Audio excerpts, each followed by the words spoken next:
Here is a 2023 Kia Forte GT line in Aurora Black over black interior. What's new and what does the GT line bring for the Forte? I'm Anthony from Hawkeye Rides. I'm going to go over the exterior, take you into the interior, take it out for a drive, go over some pros and cons and some comparison throughout the review. What you will notice from the front comparing this to the K5 is you'll still get that signature K or Z side aesthetic, but it's not illuminated, bringing a dynamic look to that tiger nose grille. And because it's the GT line, we're going to have some red aesthetics that's going to be inside that grille and on the lower air curtain here. So it makes it look a lot more aggressive. It's going to be a little bit less in width and less in height compared to the K5, but you'll still have over 5 inches of clearance. The GT line not only stresses more of a performance orient because of the color combo. You go from a 16-inch standard wheel to these upgraded 17-inch multi-spoke alloy wheels. Gloss black on the side view mirror caps. Because it's already the Aurora Black, it's not going to really make a difference. The trunk lid spoiler will get the gloss black and the side gills for the rear bumper. This did have a full refresh last year, so more of a carryover, and this is not the GT, so you're going to lose 54 horsepower, no DCT transmission either. This is going to be an intelligent variable transmission or a CVT. This will be the smaller engine option, so a 2.0 liter 4-cylinder with 147 horsepower and 132 pound-feet of torque with 28 mpgs for the city, 39 mpgs for the highway. So you will be sipping fuel. If you're comparing this to the Toyota Corolla, this one is going to have some of the same fun attributes because it has the styling, except they don't add anything on the side skirt, which here I wish they would have added the red pinstripe so it would have looked a little bit more aggressive on the side, because if you do look at the Toyota Corolla hatchback, that's going to look the most sporty except for the front and rear exit of the Forte. That is going to look a little bit more aggressive, but that one's going to be a hatch.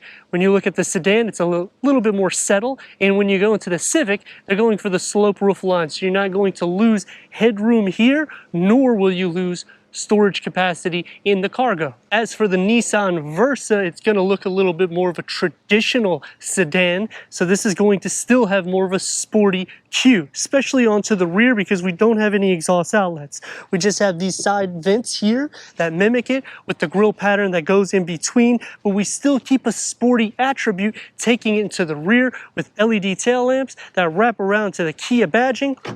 15.3 cubic feet of storage underneath the floor, no spare tire, but a fix-a-flat and some storage area. Split fold the rear bench in the back to maximize the cargo for the Forte. It is a wider opening than the Corolla, and it does sit up a little bit higher.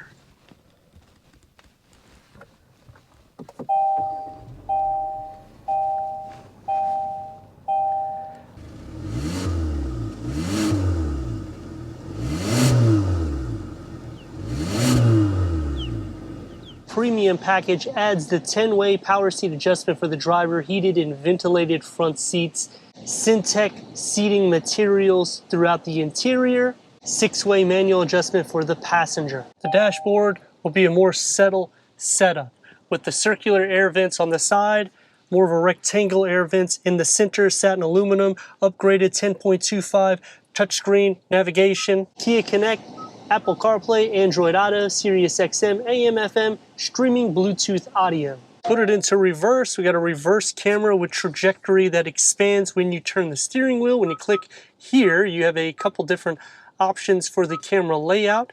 Going into dual climate control settings, a USB 12 volt storage area in front of the wireless charging pad.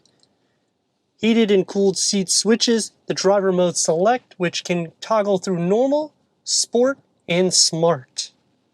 Click the camera on the fly for your reversing. Area for the key fob. It's going to be more sporty, open up its side, and it is not as deep, and it's also pushed back with a leather wrapped 3-spoke steering wheel, GT line badging, flat bottom.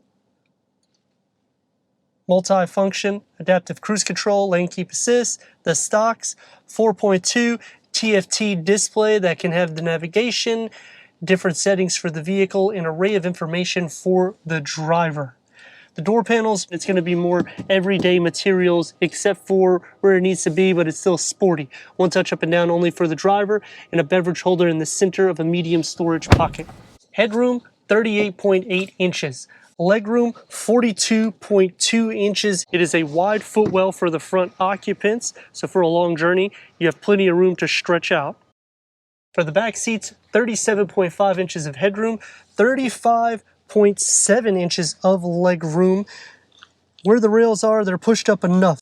With a USB and air vent, storage only behind the passenger side. The door panel gets the gloss black and the everyday materials that are found pretty much everywhere. One beverage holder in the center. The center, you're going to be against the back of the front seats if you're 6'3" like me. Feet space isn't bad. You will be sharing butt and shoulder space. And headroom, it's doable. So if you are my dimensions, you can still fit 3 occupants in the back. 2.0 liter 4-cylinder, 147 horsepower, 132 pound-feet of torque, paired to a CVT transmission or intelligent variable transmission, in which is ratio driven.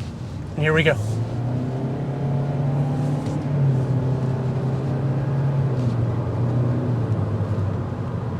This is your value with sport aesthetics on the interior and on the exterior.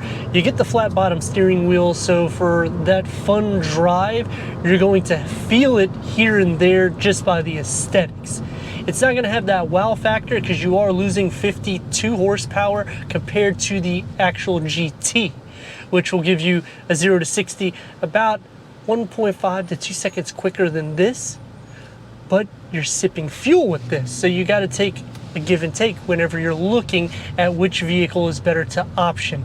As for a daily commute, strut front suspension, Torsum rear suspension, it's not going to be athletic in the dynamics, but it definitely will get you to point A to point B, and it does have a cool exterior approach, especially because they have added the red pinstripes in the front.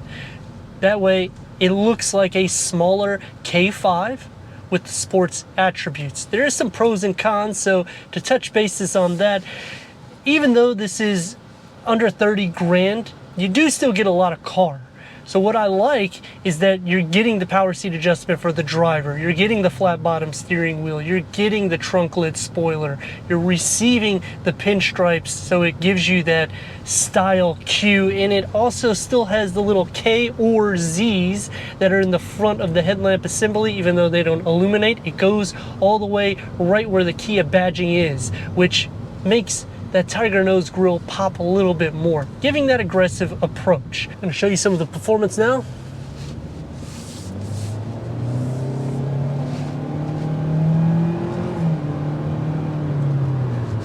Some things I dislike or cons to the vehicle is it doesn't come with a standard power seat adjustment for the driver. I do understand that it's under $20,000 price, so value is what you're getting when you're looking at the Forte, but no wireless charging pad, single climate control, no LEDs on the exterior. There's just a few things that, even though the price is so inexpensive, it would be nice to see that, because going $6,000 more, I'm still getting that 4.2 TFT display that's in the gauge cluster. It's not a digital reader. So for over 6 grand, there is some updates. I mean, you go from an 8-inch to a 10.25, 15-inch hubcaps is what starts off with this. We got 17-inch alloy wheels, and you can option a 16-inch alloy wheel. Turn radius, we're going to try to do it at a stop point.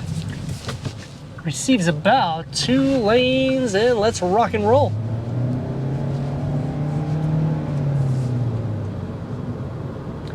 It is quiet. The drive is still smooth. Over 5 inches of clearance. It's not very wide, so if you're looking for a change from a Kia K5 and save some money and gas, this is a great alternative because you have almost as much space in the interior as you would in that. Obviously, you'll have a little bit more leg space in the back, but because it's more of a slope roof design, this is just a sleek design, you'll have more headroom in this. Cargo capacity is about the same because in the K5, it's not a hatchback. In the Stinger, that one would be the most optimal, but then you're going more for performance and the price is going to start escalating, especially if you get into the GT line. We're gonna do some hard brakes. I mean, the car is around 2,900 pounds curb weight, so you really don't have to worry too much if you have to come to a complete stop.